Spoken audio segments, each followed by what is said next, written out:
எல்லோருக்கும் வணக்கம். நாங்க இன்றைக்கு சோலார் ரேடியன்ஸ் என்றதை பற்றி பார்ப்போம். அப்போ எங்களுடைய சோலார் பேனல்ஸ் எவ்வளோ சோலார் எனர்ஜி சோலார் எலக்ட்ரிசிட்டியை ப்ரொடியூஸ் பண்ணுதுன்றது எதில் டிபெண்ட் பண்ணியிருக்குமெண்டா எவ்வளோ சோலார் ரேடியன்ஸ் வந்து இந்த பேனலில் ரிசீவ் ஆகுது, அதாவது பேனலில் வந்து ஃபோல் ஆகுதுன்றதை பற்றி தான் டிபெண்ட் பண்ணியிருக்கு. அப்போ ஆல்மோஸ்ட் 100% இந்த சோலார் எலக்ட்ரிசிட்டி ப்ரொடக்ஷன் வந்து டிபெண்ட்ஸ் வந்து சோலார் ரேடியேஷன்லாம் டிபெண்ட் பண்ணியிருக்கு.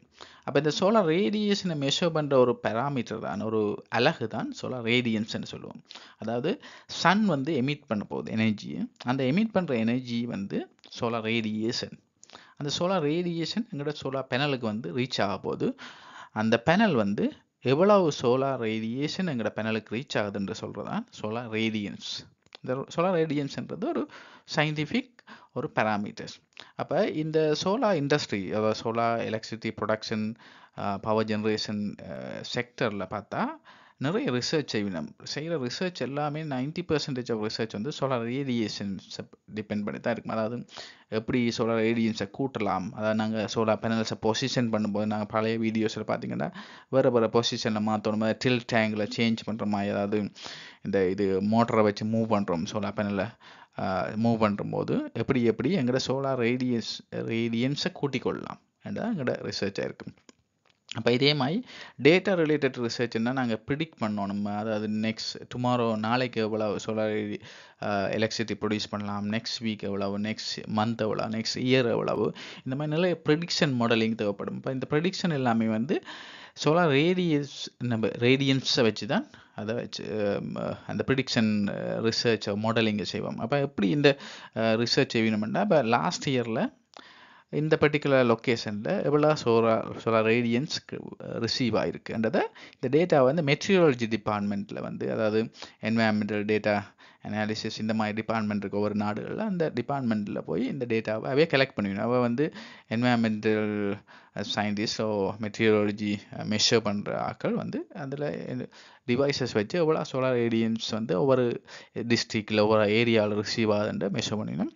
அந்த டேட்டாவை அதை வந்து வாங்கியோ கலெக்ட் பண்ணி தான் நாங்கள் வந்து நிறைய ரிசர்ச் செய்வோம். என்னென்ன ரிசர்ச்னா சோலார் பவர் ப்ரிடிக்ஷன், அது எவ்வளோ ப்ரொடக்ஷன் வருதுன்றது ப்ரிடிக்ட் பண்ணணும். ஏன் ப்ரிடிக்ட் பண்ணணும்னா அதை ப்ரிடிக்ட் பண்ணி நாங்கள் எலக்ட்ரிசிட்டி போர்டுக்கு சொன்னால் தான் எலக்ட்ரிசிட்டி போர்டு வந்து பிளான் பண்ண முடியும்.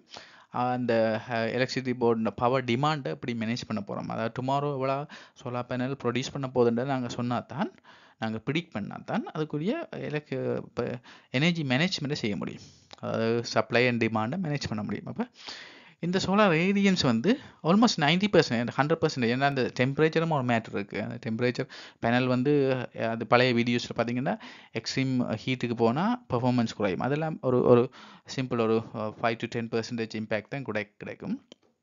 சோலார் ரேடியன்ஸ் வந்து 90% வந்து சோலார் ரேடியன்ஸ் தான் டிபெண்ட் பண்ணியிருக்கோம் சோலார் பவர் ப்ரொடக்ஷன். அப்போ இதை பற்றி டிஸ்கஸ் பண்ணணும், இதை பற்றி ஒரு டீப்பான ஒரு அண்டர்ஸ்டாண்டிங் தரணும்னா இந்த வீடியோட நோக்கம். இப்போ டீட்டெயிலாக பார்ப்போம். அப்போ சோலார் ரேடியன்ஸ் வந்து it's a power per unit area, ஒரு பவர் பர் யூனிட் ஏரியா. அந்த சோலார் பேனல்ஸில் ஒரு லேண்டில் எங்களோட பூமியில் ஒரு எவ்வளோ பவர் வந்து ரிசீவ் ஆகுது, அதாவது சோலார் ரேடியேஷன்ன்றது பவர்.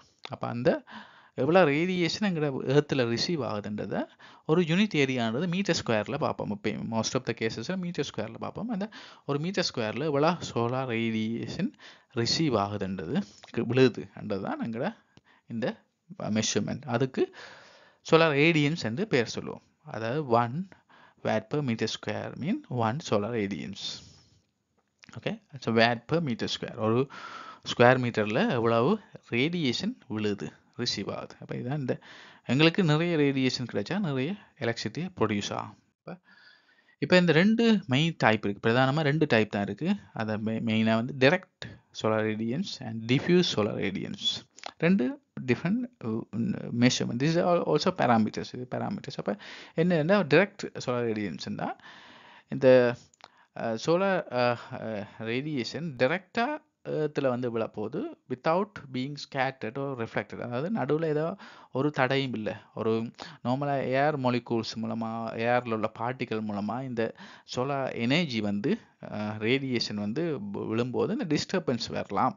ஆனால் இந்த கேஸில் எந்தவித டிஸ்டர்பன்ஸும் இல்லாமல் டைரெக்டாக சூரியன்லேருந்து வர்ற கதிர்கள் வந்து எங்களோட பேனலில் வந்து நேராக வந்து விழுமா இருந்தால் அதுக்கு பேர் டைரக்ட் சோலார் ரேடியன்ஸ். இப்போ அடுத்த கேஸ் வந்து டிஃப்யூஸ் சோலார் ரேடியன்ஸ்ன்றா சிம்பிளாக அண்டர்ஸ்டாண்ட் பண்ணலாம். இப்போ நடுவில் உள்ள மொலிகூல்ஸ், ஏர் மொலிகூல்ஸ், ஏர் பார்ட்டிக்கலில் அது டிஸ்டர்ப் ஆகி அதன் டிரெக்ஷன் சேஞ்ச் ஆகி அதன் பாதை வந்து கொஞ்சம் வழி மாறி வந்து பேனலில் விழுமா இருந்தால் அதுக்கு பேர் டிஃப்யூஸ் சோலார் ரேடியன்ஸ். ரெண்டு விஷயம் தான், direct solar radiance, diffuse solar radians.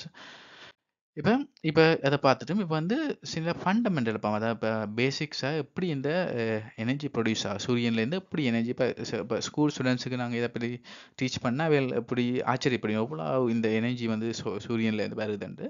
அப்போ இது ஒரு சயின்ஸ், இது வந்து நீங்கள் ஸ்கூல்லேயே படிச்சிருப்பீங்க. ஆனால் சும்மா ஒரு இதை கொஞ்சம் டச் பண்ணி கொண்டு போனால் தான் உங்களுக்கு இன்ட்ரெஸ்டிங்காக இருக்கும். அப்போ இந்த டெம்பரேச்சர் வந்து இந்த சூரியன் டெம்பரேச்சர் வந்து எவ்ரி செகண்டில் வந்து 600 million tons of hydrogen is being converted to helium by undergoing reaction call fusion. அதாவது என்ன நடக்குது, ஃபியூசன் ரியாக்ஷன் ஒன்று நடக்குது. ஃபியூசன் ரியாக்ஷன்ன்றது ஹைட்ரஜன் அட்டம்ஸ் வந்து கம்பைன் ஆகுது. கம்பைன் ஆகும்போது நிறைய எனர்ஜி எமிட் ஆகும். அதான் 600 மில்லியன் டான்ஸ் ஆஃப் ஹைட்ரஜன் வந்து ஒவ்வொரு செகண்ட்லேயும் கன்வெர்ட் ஆக போது ஹீலியமாக கன்வெர்ட் ஆகுது. எப்படி ஹைட்ரஜன் ஹீலியமாக கன்வெர்ட் ஆக போகுதுன்னா அது ரெண்டு கம்பைன் ஆகி ஹைட்ரஜன் அட்டம்ஸ் வந்து கம்பைன் ஆகி ஹீலியமாக வரப்போகுது. அப்போ இது கொஞ்சம் விளங்குறதுக்கு சந்தேகமாக இருக்கும், எப்படி டவுட் அண்டு ஒரு கொஞ்சம் குழப்பமாக இருந்தால் சில நேரம் இந்த வெரி சயின்ஸை வந்து எக்ஸ்பெரிமெண்ட் மூலமாக தான் உங்களுக்கு மக்களுக்கு புரியும், யாருக்கும் எக்ஸ்பெரிமெண்ட் மூலமாக புரியும். ஆனால் வந்து இப்போ தியரிட்டிக்கலாக புரிய வைக்கணும்னா சில நேரம் எங்களுக்கு ஃபேமஸான சில விஷயங்களை சொல்லும்போது அதுக்கு ஈஸியாக அதாவது ஃபியூசன்ன்றது உங்களுக்கு தெரியும். ஃபியூசன் தான் இப்போ நாங்கள் சொல்லி கொண்டிருக்கோம். அப்போ ஃபிஷன்ன்றது நாங்கள் நியூக்ளியர் ஃபிஷன் என்று கேள்விப்பட்டோம். நியூக்ளியர் ஃபிஷன்னா நியூக்ளியர் வந்து பிரேக் ஆகுது, அட்டம் வந்து பிரேக் ஆகும்போது நிறைய எனர்ஜி ப்ரொடியூஸ் ஆகும். அதை வந்து E² mc² ஃபேமஸ் ஐன்ஸ்டீன் சொல்லியிருக்காரு. அதாவது ஒரு அட்டம்ல உடைக்கும் போது நிறைய எனர்ஜி உருவாகும்ன்றதை சொல்லியிருக்காரு. அதான் வந்து அதைத்தான் நியூக்ளியர் பவர் ஜெனரேஷன்லையும் யூஸ் பண்ணுறோம். இதை வந்து நியூக்ளியர் ஃபிஷன் சொல்லுவோம். அப்போ இதுக்கு ஆப்போசிட் தான் ஃபியூசன். அப்போ சூரியன்லேருந்து வர்ற எனர்ஜி வந்து fusion is opposite to the fission. ஃபிஷன்ன்றது பிரேக் பண்ணுற அட்டம்ஸை பிரேக் பண்ணுற வருது. ஃபியூசன்ன்றது சூரியன்லேருந்து வர்றது அட்டம்ஸை வந்து ஜாயின் பண்ணுற ஆள் வருது. அப்போ ஜாயின் பண்ணிக்க ஒரு எஃபெக்ட், உடைக்க ஒரு எஃபெக்ட் இருக்கும்னா ஜாயின் பண்ணிக்க ஒரு எஃபெக்ட் இருக்கும். இப்போ நீங்கள் வந்து ஈஸியாக அண்டர்ஸ்டாண்ட் பண்ணலாம். இது பேசிக் சயின்ஸ். இது அவ்வளோ நாங்கள் வந்து எக்ஸ்பெரிமெண்டலாக காட்ட முடியாது. இது பேசிக் சயின்ஸ், உங்களுக்கு புரிஞ்சிருக்கும். அப்போ இதான் அந்த எனர்ஜியின் சோர்ஸ், சூரியனில் வர்ற எனர்ஜியின் சோர்ஸ். அப்போ எவ்ரி செகண்ட் வந்து about 108 such fusion reactions taking நிறைய நடக்குது. அப்போ ரிலீசஸ் அது டோட்டலாக வந்து 3.85 into 1038 வேட்ஸ் ஆஃப் பவர் வந்து ப்ரொடியூஸ் ஆகுது எவ்ரி செகண்ட். பவர்ண்டா எவ்ரி செகண்டில் இவ்வளவு பவர் வந்து ப்ரொடியூஸ் ஆகுது. அப்போ இதுதான் இந்த சோலார் ரேடியன்ஸ். அப்போ இப்போ அடுத்த விஷயத்துக்கு வருவோம். இந்த சோலார் ரேடியன்ஸ் வந்து என்ன விஷயம்னா, இப்போ இந்த ஏர்த் இதில் இருக்குது. ஏர்த் வந்து மூவ் ஆகிக்கொண்டிருக்கு. அப்போ ஏர்த் வந்து மூவ் ஆகிக்கொண்டிருக்க என்ன நடக்குதுன்னா இந்த டிஸ்டன்ஸ் வந்து மாறப்போகுது. இப்போ இந்த டிஸ்டன்ஸ் வந்து வி ஆர் ஹாப்பி, ஏன்னா நாங்கள் வந்து இது சந்தோஷப்படுவோம். ஏன்னா அந்த பவர் ஜெனரேஷன் பாயிண்ட் ஆஃப் வியூவில் எங்களுக்கு கிட்ட இருக்கும், சூரியனுக்கு கிட்ட இருக்கும். அப்போ வந்து எங்களுக்கு கூட டைரக்ட் ரேடியேஷன் வந்து கிடைக்க போகுது. ஏன்னா கிட்ட இருக்காம இதை ஸ்கேட்டர் பண்ணுறதுக்கு நிறைய இது இல்லை. இப்போ என்ன ஒரு இடத்துல மேக்ஸிமம் டிஸ்டன்ஸில் இருப்போம், இங்கே வந்து கொஞ்சம் தூரம் இருக்கும். தூரம் இருக்க எங்களுக்கு கிடைக்கிற எனர்ஜி வந்து குறையும், ஏன்னா இதில் வந்து டிஸ்டர்ப் ஆகும். அப்போ அடுத்த வந்து ஆவரேஜ் பொசிஷனில் இருக்கும். இப்போ இதெல்லாம் பார்த்தீங்கன்னா இந்த கிட்ட இருக்கிறது 147.5 மில்லியன் கிலோமீட்டர். அது கிட்டன்னு சொல்கிறது வந்து இதோட கம்பேர் பண்ணும்போது இது கிட்ட, இந்த பொசிஷனோட கம்பேர் பண்ணும்போது இந்த பொசிஷன் இப்போ ஏன்னு சொன்னோம்னா இந்த பொசிஷன் பின்னு சொன்னோம்னா நாங்கள் வந்து ஏ பொசிஷன் இருக்கும்போது அங்கே சோலார் பேனலில் நிறைய ப்ரொடியூஸ் பண்ணோம், எனக்கு எலக்ட்ரிசிட்டி ப்ரொடியூஸ் ஆகும். அதாவது இதை வந்து பியோட கம்பேர் பண்ணும்போது ஏ வந்து is a good in terms of producing more electricity. Okay, இப்போ என்ன விஷயம்னா சோலார் வந்து அந்த ஏர்த் வந்து மூவ் ஆகிக்கொண்டிருக்கும் போது எங்களுக்கு கிடைக்கிற சோலார் ரேடியேஷன் வந்து மாறிக்கொண்டு, அதாவது ரேடியன்ஸ் பேராமீட்டர் பேஸ் பார்க்க ரேடியன்ஸ் வந்து மாறிக்கொண்டு வரப்போது. இதுதான் விஷயம். இப்போ டிரெக்ட் அண்ட் டிஃப்யூஸ் ரேடியன்ஸ் இதை திரும்ப இங்கே காட்டியிருக்கோம். அந்த நாங்கள் முதலே எக்ஸ்பிளைன் பண்ணால் அழகாக இதில் காட்டப்பட்டிருக்கு. இந்த டைரக்ட் ரேடியன்ஸ்ண்டா இந்த பாருங்க சூரியன்லேருந்து வர்ற கதிர் வந்து அப்படியே நேரா வந்து இந்த பெனல்ஸில் படப்போகுது. இது டைரக்ட் ரேடியன்ஸ். இந்த டிஸ்டர்பன்ஸ் அங்கே அடுத்த பார்த்தீங்கன்னா இப்போ டிஃப்யூஸ் ரேடியன்ஸ்ண்டா இதில் வந்து இந்த கிளவுட்டில் பட்டு இது வந்து டிஃப்யூஸ் ஆகி இங்கே வரப்போகுது. இப்போ இதில் வந்து டிஃப்யூஸ் ஆகி இங்கே வரப்போகுது. இதான் இந்த டிஃப்யூஸ் ரேடியன்ஸ். இங்கே வந்து இன்னும் ஒரு டிஸ்டர்பன்ஸ் மூலமாக டிஃப்யூஸ் ஆகி மேபி இது ரீச் ஆகலாம். இங்கே வந்து ரீச் ஆகலாம். இங்கே வந்து இன்னும் ஒரு ரேடியன்ஸ் வந்து இதில் ஏர்த்தில் பட்டு ரிஃப்ளெக்ட் ஆகி பெனலில் படுது. அப்படி நிறைய இது வந்து டிஃப்யூஸ். இது எல்லாமே டிஃப்யூஸ். இது டிஃப்யூஸ்ட். இது வந்து டிரெக்டாக அங்கே பெனலில் பட்டால் அது டைரக்ட் ரேடியன்ஸ். அது லாஸ்ட்டாக குளோபல் ரேடியன்ஸ் என்று ஒரு பராமரிப்பு சொல்லுவோம். இது வந்து இந்த ரெண்டையும் ஆட் பண்ண எங்களுக்கு ரெண்டுமே கிடைக்க போதானே. இந்த பெனலை பொறுத்த மட்டும் எங்களுக்கு டைரெக்டாக இது கிடைக்குது, இதை டிஃப்யூஸாக கிடைக்குது, இதுவும் டிஃப்யூஸாக கிடைக்குது. அப்போ இதை ரெண்டையும் ஆட் பண்ணி டோட்டலாக வர்றான் குளோபல் ரேடியன்ஸ்னு சொல்லுவோம். ஓகே, இப்போ இந்த டைரக்ட் என்னமோ ஒரு டேர்ம்ஸை இன்ட்ரடியூஸ் பண்ணோம். Direct normal radiance. அப்போ டைரக்ட் ரேடியன்ஸ் என்னென்னு விளங்கிட்டு நாங்கள் ஒரு டைரக்ட் நார்மல் ரேடியன்ஸ்னு சொல்கிறோம். டைரக்ட் நார்மல் ரேடியன்ஸ் என்னடா, இப்போ இதில் வந்து சப்போஸ் இப்போ வந்து சன் இந்த பொசிஷனில் இருக்குது, எங்கே இருக்குது, இது வந்து பொசிஷன் ஏன்னு வைப்போம். சப்போஸ் சன் வந்து இதான் பேனல், உங்களோட சோலார் பேனல்ஸ். ஓகே, இதான் உங்களோட சோலார் பேனல்ஸ். சப்போஸ் சன் வந்து இந்த பி பொசிஷனுக்கு நிற்கிதுன்னு வைப்போம். இந்த பி பொசிஷன் வந்து என்ன, B position 90 degree.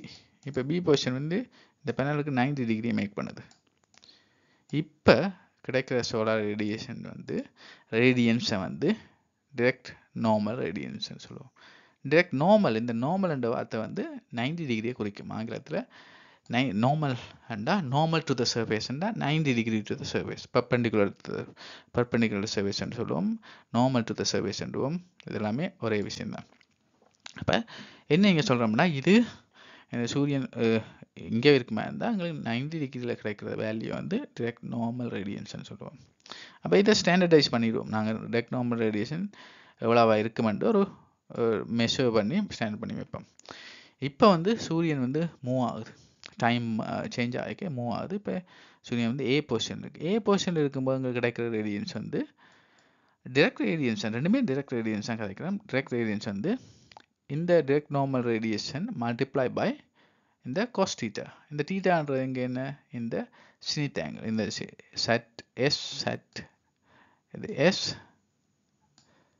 Set A zenith angle சொல்லுவோம். இந்த சினித் ஆங்கிள் வந்து என்னென்னா இந்த பெர்பெண்டிகுலர் பொசிஷனோட எவ்வளோ ஆங்கிள் மேக் பண்ணுது, அந்த காஸ் ஆங்கிள் தான் எங்களுக்கு கிடைக்க போகுது. இப்போ இருக்க பொசிஷன் ஏ தான் இப்போ உண்மையான பொசிஷன். இந்த பொசிஷனில் சூரியன் நிற்கும் போது எங்களுக்கு எவ்வளவு டைரக்ட் ரேடியேஷன் கிடைக்க போகுதுன்னா, அது direct normal radiation multiply by cos zenith angle. Okay, அதாவது டைரக்ட் நார்மல் ரேடியேஷன்ன்றது இஃப் 90 டிகிரியில் இருக்குமா இருந்தால், 90 டிகிரியில் அது இருக்குமா இருந்தால் எவ்வளவு சோலார் ரேடியேஷன் கிடைக்க போகுது, டிஃப்யூஸ் ரேடியேஷன் கிடைக்க போகுது, மல்டிப்ளை பை அந்த ஆங்கிள். ஓகே, இப்போ வந்து அடுத்தது டிஃப்யூஸ் ஹொரிசாண்டல் ரேடியேஷன் என்ன செய்யணும்னா, இந்த சின்ன சின்ன அரோவை போட்டு காட்டிக்கணும். எல்லா அரோவையும் காட்டிக்கணும்னா எல்லா பக்கத்துலையும் டிஃப்யூஸ் ஆகுது. எல்லா இடத்துலையும் டிஃப்யூஸ் ஆகி ஏன்னா சூரியன் கேட்க எல்லா இடத்துலையும் டிஃப்யூஸ் ஆக சான்ஸ் இருக்குது. இப்போ இதில் வந்து இதில் பட்டு இங்கே க்ளவுடில் பட்டு இப்படி திரும்பலாம், இதில் வர்றது இப்படி போய் இதில் திரும்பலாம், இப்போ க்ளவுடில் பட்டு இப்படி திரும்பலாம். அப்போ எங்கேயும் டிஃப்யூஸ் வர்ற சான்ஸ் இருக்குது. இப்போ எல்லா டிஃப்யூஸையும் இந்த ஒரு பர்டிகுலர் பாயிண்டில் ஆட் பண்ணினோம்னா அதுதான் எங்களுக்கு டைரக்ட் ஹொரிசாண்டல் ரேடியேஷன். இப்போ இந்த டைரக்ட் ஹொரிசாண்டல் ரேடியேஷன் குறைவாக தான் இருக்கும், ஒரு இதோட கம்பேர் பண்ணி குறைவாக இருக்கும். இதையுமே ஆட் பண்ணால் எங்களுக்கு வர்றது global horizontal radiance. Global horizontal radiation direct normal radiation multiply by zenith angle, cos of zenith angle plus direct horizontal radiation. இது சிம்பிள் ஈக்குவேஷன், நீங்கள் ஆட் பண்ணலாம், சிம்பிளாக கண்டுபிடிக்கலாம். அதாவது டைரக்ட் ஹொரிசாண்டல் ரேடியேஷன் வந்து இந்த ரெண்டையும் ஆட் பண்ணி வாருது இந்த விஷயம். ஓகே, அடுத்தது இப்போ லாஸ்ட் ஸ்லைடுக்கு வந்துடலாம். இப்போ வந்து இந்த ஸ்லைடு வந்து நீங்கள் எல்லா மினி நிறைய ரிசர்ச் பேப்பர்ஸில் இதை பார்ப்பீங்க. இந்த மாதிரி கிராஃப் இதில் என்னென்னா என்ன சோலார் ரேடியேஷன் தான் எங்களோட இது மெயின் சோர்ஸ் வந்து இங்கே சோலார் ரேடியேஷன் தான். இப்போ இப்போ விண்ட் எனர்ஜியை பற்றி படிப்போம்னா நாங்கள் விண்ட் ஸ்பீடை பற்றி பார்ப்போம், விண்ட் டைரக்ஷனை பற்றி படிப்போம். ஏன்னா விண்ட் ஸ்பீட் விண்ட் டைரக்ஷன் தான் இந்த விண்ட் எனர்ஜி விண்ட் பவர் ஜெனரேஷனை டிசைட் பண்ண போகுது. இப்போ ஹைட்ரோ பவர் ஜெனரேஷன் பற்றி படிக்க போகிறோம்னா இந்த வாட்டர்ன்ற ஃப்ளோ ஸ்பீட்டை பற்றி பார்ப்போம். ஆனால் அங்கே வந்து வாட்டர் வந்து கண்ட்ரோலபிள். சில இடம் இப்போ பம்ப்ட் ஹைட்ரோ பவர் எல்லாமே வாட்டர் வந்து கண்ட்ரோல் பண்ணக்கூடிய இருக்கும். அப்போ அது வந்து வேறு கொஞ்சம் வித்தியாசமாக இருக்கும். இங்கே வந்து நாங்கள் சோலார் ரேடியேஷனை கண்ட்ரோல் பண்ண முடியாது. கிடைக்கிறது அதுக்கேற்ற மாதிரி எங்களோட பேனல்ஸை மூவ் பண்ணலாம் முடியாது, சோலார் ரேடியேஷனை கண்ட்ரோல் பண்ண முடியாது. அப்போ இப்போ இதான் அந்த டிரெக்ஷன். ஏன்னா காலமாக ஒரு 6 மணிக்கு ஸ்டார்ட் பண்ணோம்னா ஸ்லோவாக இந்த ரேடியேஷன் கூட தொடங்கும். பிறகு ஈவினிங் ஒரு 6க்கு பிறகு இது ஆல்மோஸ்ட் 0 போகும். இப்போ என்ன 3 விஷயம் இங்கே டிஃப்யூஸ் ரேடியன்ஸ், இந்த ப்ளூ கலர் உள்ளது டிஃப்யூஸ் ரேடியன்ஸ். இது டைரக்ட் ரேடியஸ் இந்த ஆட் ஆகுது. இது வந்து பெரிய போர்ஷன். இது 2 போர்ஷனை ஆட் பண்ணும்போது எங்களுக்கு டோட்டலாக இந்த இது வந்து உங்களுக்கு டோட்டல் குளோபல் ரேடியன்ஸ். இந்த டோட்டல் குளோபல் ரேடியன்ஸ் வந்து ரெண்டையும் ஆட் பண்ணி கிடைக்குது. அப்போ இதான் எங்கள் டோட்டல் குளோபல் ரேடியன்ஸ். அப்போ இதில் 2 விஷயம் இருக்குது. இது டைம், இது டைமுக்கும் வாட் per meter square எனர்ஜி, watt per meter square சோலார் ரேடியன்ஸ் வந்து watt per meter square டைமுக்கும் watt per meter squareக்கும் இடையில ஒரு கிராஃப் வரைகிறோம். அப்போ எல்லா பேப்பர்ஸ்லையும் நாங்கள் வந்து இப்படி டீட்டெயிலாக இருக்காது, எங்களுக்கு மோஸ்ட் ஆஃப் த ரிசர்ச் பேப்பர்ஸில் இந்த மாதிரி ஒரு கிராஃப் இருக்கும். இது என்ன சொல்லுதுன்னா எங்களுக்கு சோலார் ரேடியேஷன்ஸை பற்றி இந்த இது வந்து இந்த மாதிரி கிராஃப் இருக்கும். ஏன் இது இம்பார்ட்டன்ட்டா எல்லா மெனி ரிசர்ச் வந்து இங்கே வந்து சோலார் ரேடியன்ஸை பற்றி தான், சோலார் ரேடியேஷன்ஸை பற்றி தான் அது வந்து டிஸ்கஸ் பண்ணி நிறைய அனாலிசிஸ் பண்ணி ஒரு லொக்கேஷன், இப்போ எந்த இடம் பெஸ்ட் லொக்கேஷன் இன்ஸ்டால் பண்ணுறதுக்கு. இப்போ நீங்கள் வந்து ஒரு பிஸ்னஸ் ஓனராக இருந்தால் நீங்கள் வந்து ஸ்ரீலங்காவோ இந்தியாவோ எந்த நாட்டில் இருந்தாலும் ஆஸ்திரேலியாவில் இருந்தால் கூட எங்கே வந்து இந்த பேனல்ஸ் இன்ஸ்டால் பண்ணுறேன்னு சொல்கிறது, அதை ஒரு டிசிஷன் மேக் பண்ணணும். எங்கே பேனலில் இப்போ இந்த டிஸ்ட்ரிக்ட்லையா அந்த டிஸ்ட்ரிக்ட்லையா எங்கேயும் இன்ஸ்டால் பண்ணலாம். பிஸ்னஸ்னால் இன்வெஸ்ட்மெண்ட் பேப்பர்ஸ் தானே. அப்போ நீங்கள் கண்டுபிடிக்கணும் எங்கே வந்து சோலார் ரேடியேஷன் வந்து கூட கிடைக்குது. அப்போ எப்படி கண்டுபிடிக்கிறேன்னா இந்த டேட்டாவை கலெக்ட் பண்ணி இப்படி கிராஃப் வைக்கிறதுனா எங்களுக்கு கண்டுபிடிக்கலாம் எந்த இடத்துல சோலார் ரேடியேஷன் கிடைக்குது. அப்போ ஒவ்வொரு நாட்களுக்கு இடையில வித்தியாசம் வரும். அப்போ இது வந்து நிறைய அனாலிசிஸ் பண்ணி ஒரு சம்மரி பண்ணி சொல்லுவினோம் இந்த பர்டிகுலர் டிஸ்ட்ரிக்டில் பேனல்ஸ் இன்ஸ்டால் பண்ணால் எங்களுக்கு கூட ப்ராஃபிட் கிடைக்கும். அப்போ இதெல்லாம் வந்து நிறைய research, decision science, decision making இருக்கும், அதே நேரம் டேட்டா அனாலிசிஸ் இருக்கும். இதெல்லாம் வந்து இந்த ஒரு சோலார் ரேடியேஷன்ன்றதை வச்சு தான் இருக்கும். இப்போ இதை வந்து உங்களுக்கு எக்ஸ்பிளைன் பண்ணணுன்றது நான் நினச்சது. இன்றைக்கு அந்த ரெக்குவயர்மெண்ட் ஃபுல்ஃபில் ஆகுது. தேங்க்யூ. இந்த நன்றி. இந்த சேனலை தொடர்ந்து சப்ஸ்கிரைப் பண்ணி ஆதரவு தாருங்கள். இந்த வீடியோட எண்டுக்கு வந்துட்டோம். இந்த சம்மரி, இந்த வீடியோட பர்பஸ் வந்து சோலார் ரேடியேஷன் என்ற இம்பார்ட்டன்ஸ் சொல்கிறது, சோலார் ரேடியன்ஸ் என்ற பேராமீட்டர் இன்ட்ரடியூஸ் பண்ணுறது, அதில் டிஃப்ரெண்ட் திங்ஸ் வந்து எப்படி சோர்ஸ் எனர்ஜி வந்து கிடைக்குது பேனல்ஸுக்கு சொல்கிறது, இந்த விஷயம் அச்சீவ் பண்ணிட்டோம். நன்றி. அடுத்த வீடியோவில் பார்க்கலாம்.